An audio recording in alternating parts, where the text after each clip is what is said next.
All right, time now for a check of our top stories. We start with the latest on the Russian invasion of Ukraine. Well, peace talks were supposed to resume on Wednesday in Turkey between delegations from Russia and Ukraine, but the Associated Press is reporting that Turkey says Ukrainian and Russian delegations have decided to return home for consultations. Now, that's after making some progress in negotiations. Russia said Tuesday it's pulling troops back from Kyiv, but President Biden and top U.S. officials have their doubts about why. Michael George reports for us today. Russia is pledging to drastically reduce its military activity around the Ukrainian capital of Kyiv. Negotiators saying they want to build trust as peace talks continue in Turkey. I don't read anything into it until I see what their actions are. President Biden and other U.S. officials expressing skepticism. There is what Russia says, and there's what Russia does. The Pentagon believes Russia is instead prioritizing the war in the east and south after failing to quickly take Kyiv. We believe that this is a repositioning, not a real withdrawal. Russian forces stalled outside the capital, unable to break the Ukrainian defenses. We defend our motherland. This top Ukrainian military commander says control of the nearby city of Irpin has also been wrested back from Russian forces. We want to win. Despite the military gains and the peace talks, brutal Russian shelling continues in many cities. A missile tore through this government building Tuesday morning, killing at least 12. This woman watched helplessly as her colleague died in her arms. Back in Istanbul, while trying to establish a framework for ending the war, Ukraine's delegation agreed to a Russian demand that their country would declare itself neutral and abandon any hope of joining NATO. And switching gears now, Women's History Month that's celebrated every year during the month of March to highlight the contributions of women to events in history and to celebrate how their efforts afforded the women the opportunities and freedoms that they have today. And as we near the end of the month, our Marisol Rivera brings us a story from Puerto Rico, highlighting the contributions of female architects on and off the island. The Puerto Rican chapter of the American Institute of Architects presents the exhibition, The Impact of Female Architects in Puerto Rico. We have here just like a sample of a lot of our architects in Puerto Rico. We are 177 architects, licensed architects in Puerto Rico. More than 62 architects present an interesting collective of works that show their valuable contribution and impact in the profession since 1966, year that the Puerto Rican chapter of the American Institute of Architects was founded. The intention is to bring and say and that everyone sees the work that we as architects do in the island. The award-winning multidisciplinary architecture firm Marvel, based in San Juan, New York, highlighted the leadership of female architects and professionals and their vital contribution to the firm's projects as part of the International Women's Month in March. I participated in the multi-use building in Baldwin School.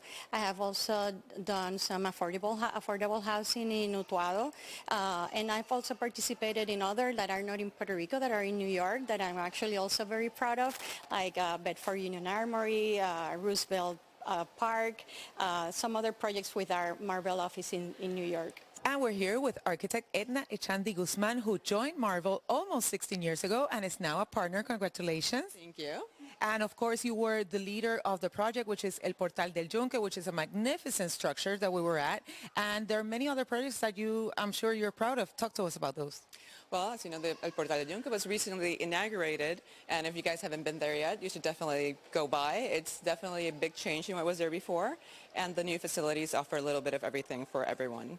I also was a leader or project leader for the Arlo Midtown Hotel in Manhattan, which also opened in April or March of last year, and won Interior Design Magazine Best of Year for 2021.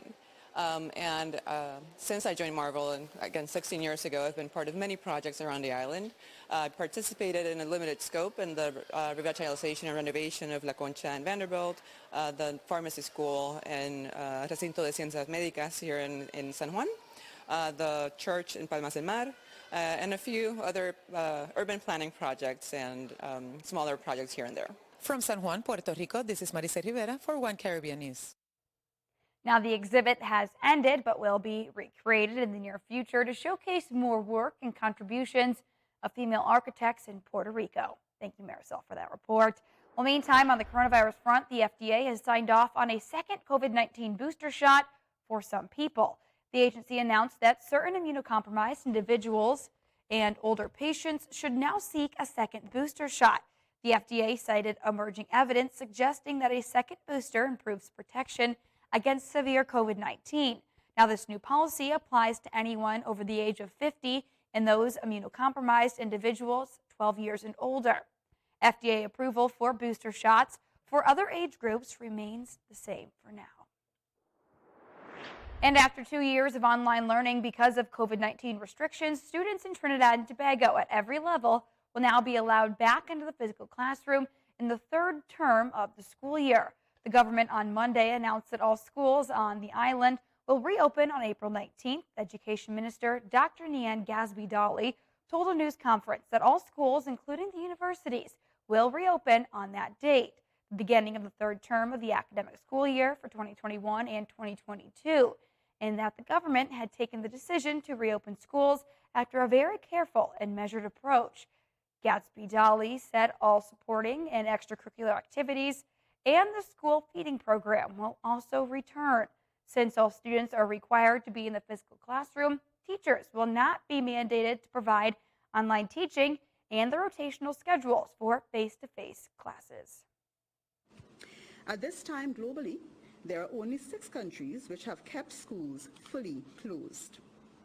Trinidad and Tobago has used a careful and measured approach to physical school reopening, and based on the advice from the officials of the Ministry of Health, the government of Trinidad and Tobago has taken the decision to fully reopen all schools at the ECCE, primary, secondary and tertiary levels from April 19th, 2022, which is term 3 of academic year 2021-22.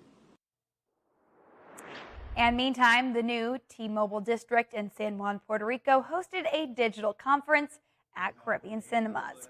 The Cookieless World was the theme, and no, it was not a dessert convention. It was a chance for data strategies to recognize an audience, and its prospects was the topic that advertising agency Saho McCain hosted for its clients to emphasize how digital data is growing in importance to reach an ever-changing consumer.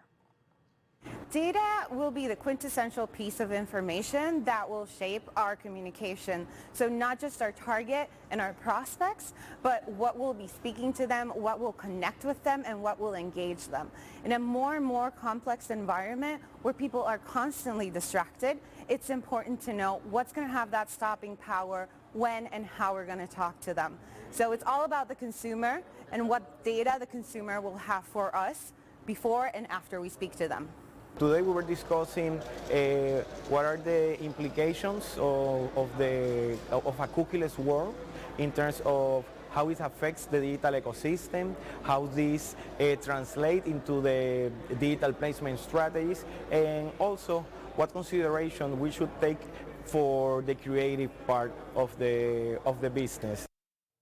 Now, Saho McCann is the leading local advertising agency in Puerto Rico, serving clients in various sectors.